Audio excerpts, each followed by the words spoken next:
Hey everybody, welcome back to Born Bearded. Today we're going to be getting into my top 5 beard oils of 2025. This is a scent-based list. They all perform or they would have never made it here. We're going to talk about what they smell like, why they stand out, and why I keep grabbing for them. So let's get through the intro and we're going to get right into it.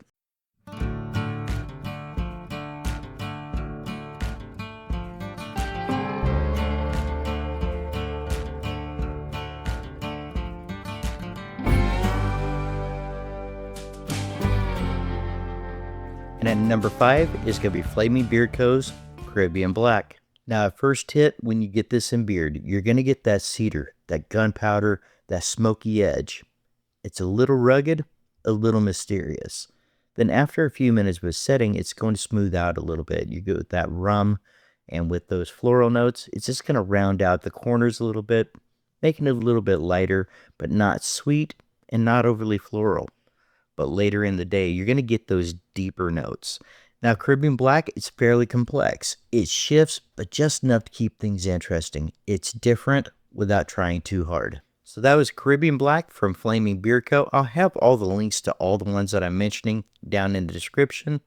But now, let's get to number 4 with Small Town Traditions, Nightfall. Now, Nightfall leads off with blueberries, but it's the right kind of blueberries. It's not syrupy, it's not candy, it's not artificial. It hits the nose as clean and fresh, kind of like real blueberries, not some kind of flavoring.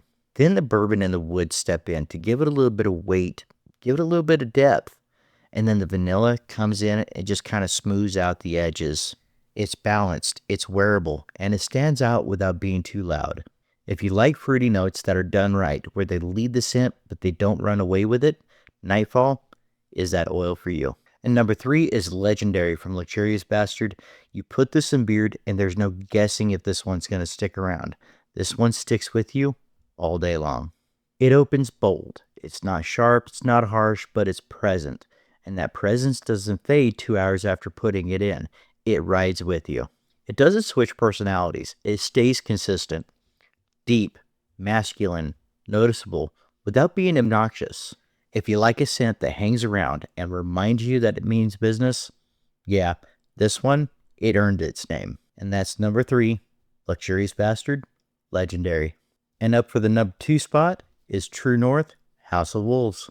House of Wolves from True North hit number 2 for a reason. It's clean, but it's not basic. It's fresh, but it's not airy.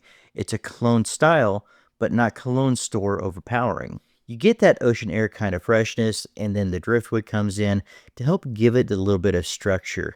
Then that blue sage and the citrus pop in to give it a little bit of a lift to where it stays interesting without getting sharp. It smells intentional. It smells put together. It smells like you take care of yourself without trying to flex it. It stays the same clean, solid scent the first time you put it in beard until hours later. Now, if you said you want one oil that will work anytime, anywhere, and never have to question it, this is the oil for you. And that's why House of Wolves is setting at the number 2 position. And here we are at number 1 of my top 5 beard oils for 2025. And that is Beard Octane's Grizzly Puncher. Now, Grizzly Puncher has that teakwood, that oak moss, and that bergamot. It's that perfect middle ground for me. It's that beard oil you grab when you want to smell good because you already know that the oil performs. It's not a cologne. It's not dessert. It's not some experimental art project. It's just solid, confident, and masculine. And it's for those reasons that Beard Octane's Grizzly Puncher has hit number 1 for me in 2025. So that's my top 5 beard oils for 2025 that I actually wear. Now it's your turn. What's your go-to scent been lately? Drop it down in the comments. I'd love to hear about it. And if you're new here, do me a favor, hit that thumbs up. I really appreciate it. Consider subscribing if you like live streams, how-to videos, product reviews, or anything in between. We'd love to have you in. And I'm going to end today's video by saying, remember, it's not just a beard, it's a voice. Break the stigma about talking about mental health. I'm Dave, and I was Born Bearded. Love you guys.